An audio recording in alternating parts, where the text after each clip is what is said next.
आणि आता घेणार आहोत विविध क्षेत्रातील महत्त्वाच्या बातम्यांचा वेगवान आढावा महाफास्ट 100 बातम्यांमधून।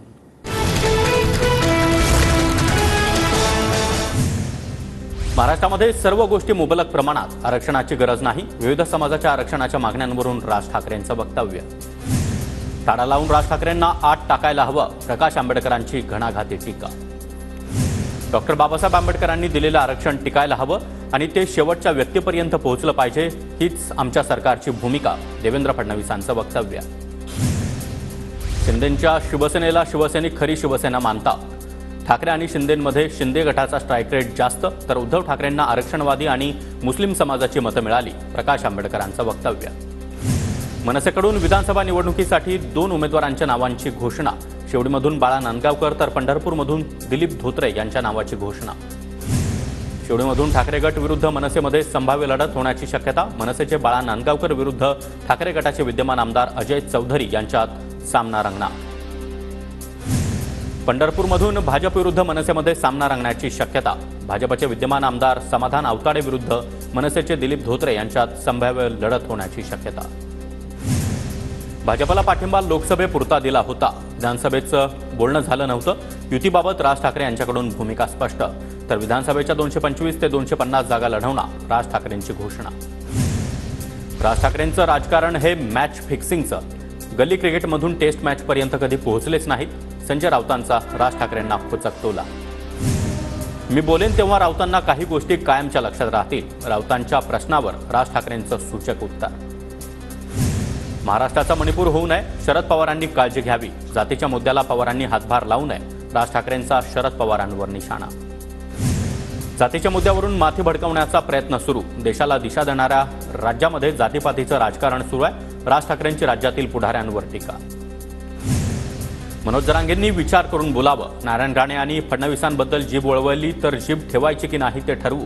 भाजपचे आमदार नितेश राणेंचं जरांगेंना प्रत्युत्तर।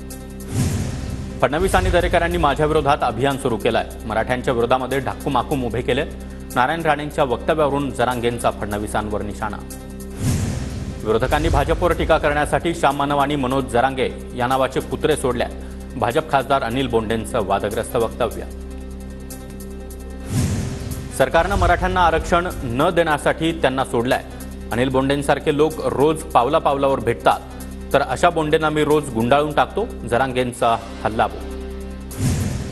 शिंदे आणि पवारांमधील वैद्यकीय बैठकीमध्ये अदानी उद्योग समूहाचे अधिकारी, धारावी पुनर्विकास प्रकल्पाचे 3 अधिकारी उपस्थित होते अशी चर्चा।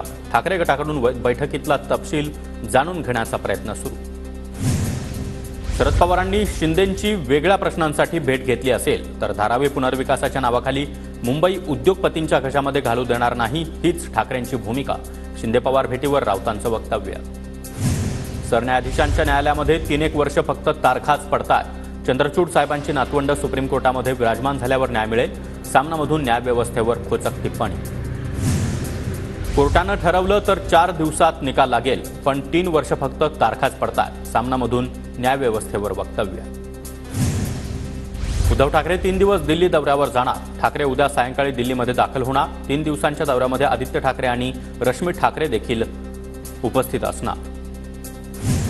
उद्या मुंबईमध्ये महायुतीच्या नियोजन समितीची महत्त्वाची बैठक। निवडणुकीच्या तयारीसाठी महायुतीकडून समितीची स्थापना। समितीमध्ये भाजप, शिंदे आणि अजितदादा गटाच्या प्रत्येकी 2 सदस्यांचा समावेश। शरद पवार गटाकडून भाजपच्या समर्जित घाटगेंना 2 वेळा संपर्क। मुश्रीफांविरोधात कागलमधून लढण्यासाठी पवार गटाचा घाटगेंना संपर्क, सूत्रांची माहिती। माझा प्रचार सुरू झाला आहे, निवडून येईन आणि मंत्रिमंडळात देखील दिसेन। समर्जित घाटगेंच्या चर्चेवर हसन मुश्रीफ यांची प्रतिक्रिया। भाजपच्या हरिभाऊ बागडेंच्या जागेवर शिंदे गटाचा दावा। फुलंब्री विधानसभेची जागा शिंदे गटाला देण्याची जिल्हाध्यक्ष रमेश पवार यांच्याकडून मागणी। कोल्हापूरमध्ये महाविकास आघाडीमध्ये जागा वाटपाचा तिढा वाढण्याची चिन्ह। पवार गटाकडून कोल्हापुरात किमान 5 जागांचा आग्रह। चंदगड, राधानगरी, कागल, कोल्हापूर उत्तर आणि इचलकरंजी या 5 जागांची मागणी। लाडकी बहीण योजना हा सरकारचा धोरणात्मक निर्णय। लाडकी बहीण योजनेविरोधातील याचिका हायकोर्टानं फेटाळली। राज्य सरकारला हायकोर्टाकडून मोठा दिलासा। पूजा खेडकरची यूपीएससीच्या निर्णयाविरोधात दिल्ली हायकोर्टात याचिका। यूपीएससीकडून उमेदवारी रद्द केल्यानं याचिका। मालेगावमध्ये गिरणा नदीमध्ये अडकलेल्या तरुणांचं रेस्क्यू। हेलिकॉप्टरच्या मदतीनं 12 तरुणांना वाचवलं। नाशिकमधील गोदावरी नदीच्या पाणी पातळीमध्ये वाढ, नदीकाठच्या परिसरातील नागरिकांना प्रशासनाकडून सतर्कतेचा इशारा, टप्प्याटप्प्यानं गंगापूर धरणामधून पाण्याचा विसर्ग वाढवला। यंदा पहिल्या पावसातच नाशिकमध्ये पूरस्थिती, गंगापूर धरणामधून 8100 क्युसेकनं पाण्याचा विसर्ग, गोदाघाट परिसरातील रहिवाशांना सतर्कतेचा इशारा। पुण्यातील भिडे पूल 4 दिवसांपासून पाण्याखाली, 4 दिवसांपासून भिडे पुलावरील वाहतूक बंद, पुलावरील वाहतूक सध्या बंद अवस्थेत। गाडी काढली का होती ती? पुण्यामध्ये पावसाची विश्रांती, एकतानगर परिसरातील पुराचं पाणी ओसरलं, पालिकेच्या कर्मचाऱ्यांकडून एकतानगर परिसरामध्ये औषधांची फवारणी। नाशिकमधील सुरगाण्याच्या देवमाळ ते उंबरदे पूल पाण्याखाली, वाहत्या पाण्यातून नागरिकांचा प्रवास, जीवघेणी कसरत, नागरिकांच्या जीवावर बेतण्याची शक्यता। नाशिकच्या कळवण तालुक्यातील धनोली धरण देखील ओव्हरफ्लो, शेतकऱ्यांच्या भात आणि सोयाबीनचं मोठं नुकसान। अमरावतीच्या परतवाड्यातील मुक्तागिरीचं सौंदर्य अधिकच फुलून गेलं, पर्यटकांची धबधब्यावर गर्दी, तर जैन बांधवांची देखील मुक्तागिरी धार्मिक स्थळावर दर्शनासाठी मांदी आली। अमरावतीच्या मोर्शीमधील अप्पर वर्धा धरण 79% भरलं, पुढील 24 तासात धरणाचे दरवाजे उघडले जाण्याची शक्यता, नदीकाठच्या गावांना सतर्क राहण्याचा इशारा। नाशिकच्या सटाण्यातील केळझर धरण देखील ओव्हरफ्लो, आरम नदीपात्रामध्ये पाण्याचा विसर्ग सुरू। वाशिम जिल्ह्यामध्ये मागील 8 दिवसांपासून जोरदार पाऊस, बिरबलनाथ प्रकल्प ओव्हरफ्लो, परिसरातील गावांचा पाण्याचा प्रश्न मिटला। पुण्याच्या लोणावळा आणि मावळ तालुक्यामध्ये अतिमुसळधार पाऊस, मावळच्या दिवड गावामध्ये भूस्खलन होण्याची भीती।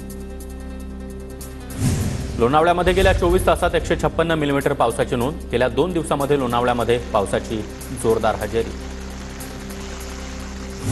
पुण्यामधील खड्डे दुरुस्तीला पावसाचा अडथळा, तर शनिवारी रात्रीत 478 खड्डे बुजवल्याचा महापालिकेचा दावा, खड्डे बुजवण्याचं काम मात्र संथ गतीनं। उजनी धरणामध्ये मोठ्या प्रमाणात पाण्याची आवक सुरू, उजनी धरणामधून 1 लाख क्युसेकनं भीमा नदी पात्रामध्ये पाण्याचा विसर्ग।